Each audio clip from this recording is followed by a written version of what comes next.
This past month, we traveled to Hershey, Pennsylvania for opening weekend at Hersheypark, one of America's best and, in my humble opinion, most underrated theme parks. It's got everything you want in a small town park. It's spectacularly clean, the rides are wonderful, there are chocolate treats basically everywhere you look, and literally everyone is friendly, including the not so cleverly named parked mascots. I'm looking at you, Hersh, and Reese.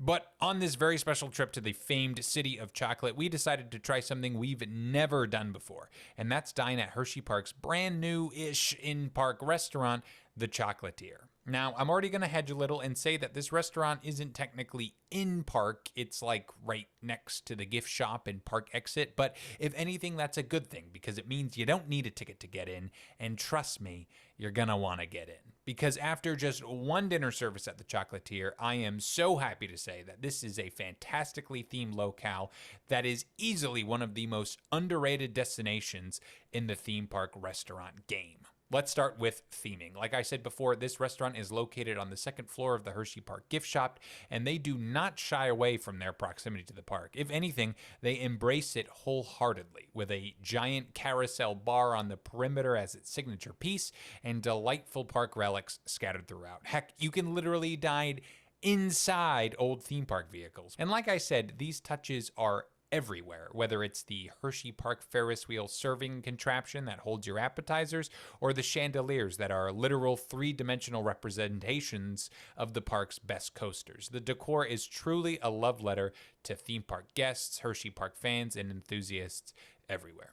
But of course, you're not going to call a restaurant the Chocolatier without featuring some chocolate. And once again, the restaurant does not shy away from embracing its identity. Just about every item on this menu has some sort of chocolate incorporation. And when I say every item, I mean it. I'm talking burgers, salads, ribs, fish, drinks, and of course, dessert. Now, it's one thing to just throw a Hershey Kiss on a plate next to some fish fingers and call it a concept dish, but the Chocolatier does so much more than that. Clearly, a ton of thought went into the dishes on the menu, because the chocolate inclusions are not only delicious, but often creative, surprising, and inspired. We sat down unsure of what to order, but thanks to our excellent waitress and her suggestions, we ended up with some real winners.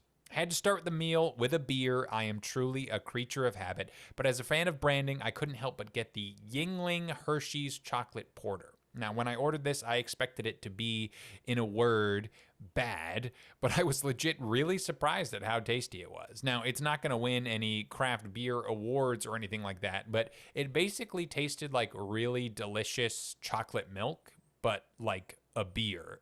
That's a good thing in my book, which is why I felt the need to say it over and over again and talk about how much I liked it.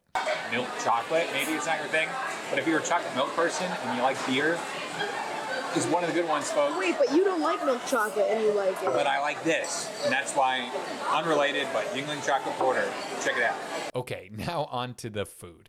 Tess ordered the grilled shrimp street tacos, generous pieces of shrimp with a cocoa and chipotle rub, corn and black bean salsa, citrus slaw, and cilantro lime crema, all wrapped inside of a warm corn tortilla. And these were really outstanding. Again, shrimp and chocolate doesn't sound like a banging combo, but Tess took one bite and was instantly sold. And don't worry, I did roast her for eating her tacos with a fork.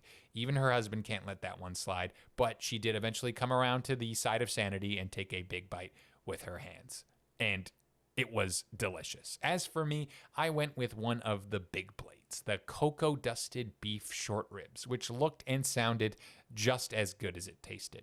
Surrounded by whipped Yukon Gold potatoes, Hershey's cocoa dusted baby carrots, and a chocolate porter reduction, which, now that I think about it, might have been the exact same porter I was drinking. Whoa, I'm a genius. This dish was next level good. Like, travel back to Hershey just to go to this restaurant and order these short ribs good. And last but not least, you can't go to a restaurant called the Chocolatier without ordering dessert. This is Hershey, Pennsylvania, not Salad, South Dakota. And so we went big. Tess ordered a signature dessert, the Chocolatier cake, and I decided to get a little frisky and order the mini martini flight. Starting with the cake, we really underestimated the size of this thing because it came out in a giant Hershey's Kiss shaped iron skillet, literally swimming in a pool of melted chocolate. We thought there was no way we would finish this.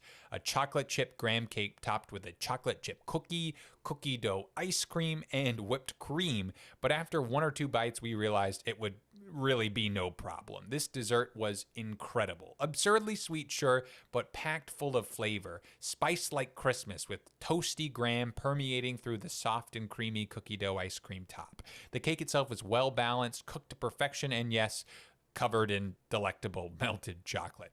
Once that was conquered, I moved on to my martini flight, a trio of mini dessert martinis featuring a different member of the Hershey's chocolate family in each one. There was a regular Hershey's chocolate caramel, and Hershey's peanut butter cup. I, of course, had to taste them all and share my deep thoughts, and although these were mini martinis, you may be able to tell that they still packed a punch as my review goes on. Look how cute they are. I give it, if I had a third thumb for each martini, I would give each of them a thumbs up. This is probably my least favorite, second favorite, most favorite. That's the ranking. Least favorite caramel. Least favorite caramel, second favorite, the signature regular, and then the third, Reese's. Even Tess got in on the action, brave enough to try the Reese's peanut butter cup variety, and you can hear her thoughts loud and clear. She loves it.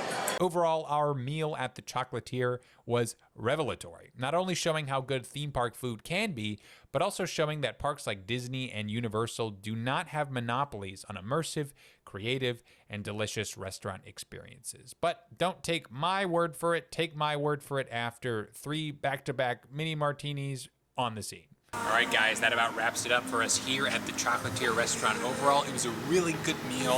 Everything was delicious, from the food, the short rib, the tacos, the drinks, the martini flight, and of course that signature dessert, the Chocolatier cake, was all banging. But overall, the bottom line is, if you come to Hersheypark and you have an evening here, a lunch here, you're looking for a good place to eat, I really can't recommend the Chocolatier enough. I think that about does it for us here at Theme Park Blitz. We look forward to seeing you in our next video.